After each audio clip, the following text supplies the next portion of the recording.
Ito, yung pinakamasayang kwento. Isang tawag lang, tara, road trip tayo.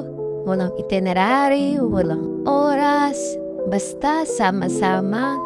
At ayun, nakarating kami sa paraiso na parang para lang sa amin talaga ginawa.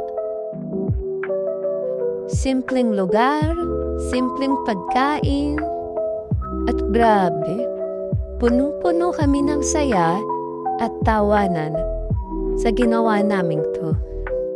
Isipin nyo, sa gitna ng kalikasan, naalala namin na hindi kailangan ng bonggang gastos para maging masaya.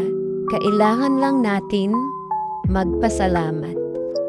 Kaya ikaw, tara, dalhin mo na rin yung pamilya mo sa biglang adventure. Baka doon mo makita ang tunay na saya. Minsan, yung mga walang plano,